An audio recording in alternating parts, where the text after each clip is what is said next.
Allez, c'est parti. Aujourd'hui, on s'attaque à un gros morceau, le prix du Poitou à Vincennes. On va décortiquer ensemble les pronostics d'un véritable initié, un sniper comme il s'appelle. L'idée, c'est vraiment de rentrer dans sa tête, de comprendre sa logique pour essayer de percer le secret de ce quintet qui s'annonce passionnant. Et pour commencer, rien de tel que de se mettre dans l'ambiance. Écoutez ça. Vincennes, son odeur de café serré au petit matin et ce vent frais qui balaye la grande piste. C'est une phrase du sniper du quintet et franchement, ce n'est pas juste de la poésie, ça dit tout. Ça plante le décor. L'atmosphère électrique de Vincennes, cet endroit mythique où la moindre petite chose, le moindre détail peut faire la différence. Ici, plus qu'ailleurs, c'est la stratégie qui prime. Justement, parlons-en de ce champ de bataille, parce que pour comprendre comment parier, il faut d'abord comprendre le terrain de jeu. Et à Vincennes, ce terrain, c'est la redoutable grande piste. Alors, qu'est-ce qui rend ce prix du Poitou si particulier? Déjà, la distance, 2850 mètres. C'est long, très long pour du trot attelé. Mais le vrai morceau de bravoure, le truc qui fait la réputation de Vincennes, c'est sa montée. Ah, cette montée, elle est impitoyable. C'est un véritable juge de paix. Un cheval peut y essayer toutes ses forces s'il n'est pas parfaitement préparé. C'est pas une question de vitesse pure, c'est une question d'endurance, de gestion de l'effort. Une vraie épreuve de fond. Bon, maintenant qu'on a posé le décor, voyons comment notre sniper aborde la course.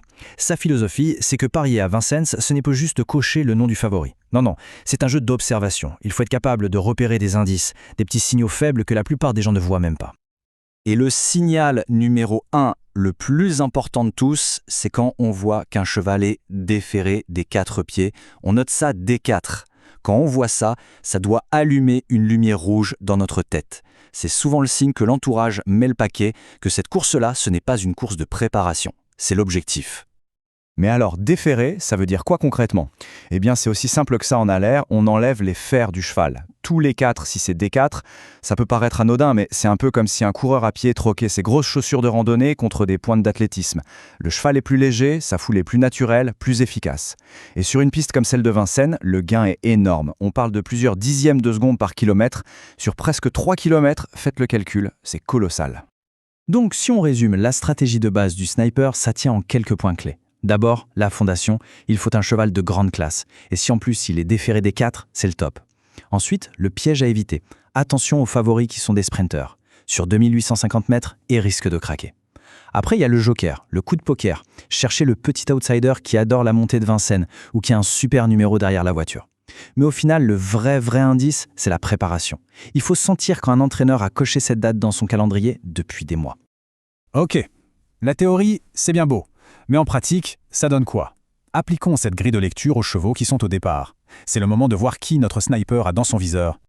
On va commencer par le haut du panier, comme il dit. Autrement dit, les bases solides, les chevaux qui, a priori, devraient être à l'arrivée. Ce sont les piliers de sa sélection. Et dans ce haut du panier, on a 2 profils très intéressants. D'un côté, le numéro 10, Nagi Nata. C'est la grande favorite, un talent fou, mais attention, elle peut faire la faute à tout moment. Le truc, c'est qu'on lui met un Todd Driver sur le dos, et ça, c'est un signe qui ne trompe pas. Et de l'autre côté, le 3, Nova Genilou. Alors elle, c'est le mystère. C'est une débutante, mais les bruits de l'entraînement sont excellents, et là aussi, regardez qui est au sulky, un des meilleurs. C'est un énorme signal de confiance de la part de l'écurie. Bon, après les bases, passons à ce qui est plus excitant, les outsiders. C'est avec eux qu'on peut vraiment faire la différence et, comme le dit l'expression, pimenter les jeux. Ce sont les chevaux capables de créer la surprise. Ici, les arguments sont différents. Prenez le numéro 8, Night for You. Le pari, c'est de faire confiance à l'entourage, la famille Levesque, qui sont des maîtres tacticiens. Ils changent la jument de discipline, et quand ils font ça, c'est rarement pour rien. C'est un coup stratégique. Et puis il y a le 9, Nabel Cathy. Là, on joue sur la forme. Elle vient de gagner, et de belle manière. D'accord, elle monte de catégorie, mais un cheval en pleine bourse, ça peut tout faire. Et on arrive au coup de folie, le fameux tocard. Le cheval que personne n'attend, le pari qui, s'il passe, peut transformer une petite mise en un gros gain. C'est le vrai pari du turfiste. Alors, quel est le raisonnement derrière ce choix, le numéro 11, Naturalistar? C'est un cheval très expérimenté, il a de la bouteille. Sa qualité première, ce n'est pas sa vitesse de pointe, c'est sa dureté, son endurance. Le scénario rêvé pour lui, c'est une course avec beaucoup de rythme, où les favoris s'attaquent de bonne heure. Si ça se passe comme ça, lui avec son train de sénateur, il pourrait venir cueillir tout le monde à la fin, quand les autres seront à l'agonie dans la montée. Bon, on a vu les bases, les outsiders, le coup de poker. Maintenant, il est temps d'assembler toutes les pièces du puzzle. Quel est le ticket final du sniper ? La grande question, c'est donc, quelle est sa sélection finale? Comment est-ce qu'il combine tous ces éléments pour son jeu? Et voilà la sélection complète. Notez bien le 10, le 3, le 8, le 9, le 11 et le 7 en complément. On voit bien la structure. Les 2 favoris, Naginata et Nova Genilou, en tête de liste. Derrière, les outsiders, Night for You et Nabel Kati pour faire monter les rapports. Et bien sûr, notre tocard, Naturalistar. C'est un ticket qui mélange la logique et l'audace. Mais au final, tout le monde s'accorde à dire que la course va se jouer en grande partie sur un duel. C'est le match dans le match. D'un côté, le 10, Naginata, le talent brut, la puissance, mais avec ce risque de faute. De l'autre, le 3, Nova Genilou, la nouvelle venue, celle dont tout le monde parle, mais qui n'a pas encore prouvé sa valeur à ce niveau. L'expérience contre la jeunesse. Le résultat final dépendra beaucoup de l'issue de ce face-à-face. Et pour finir, avant de nous quitter, le sniper nous donne quelques astuces de pro, des petits trucs en plus pour avoir un coup d'avance.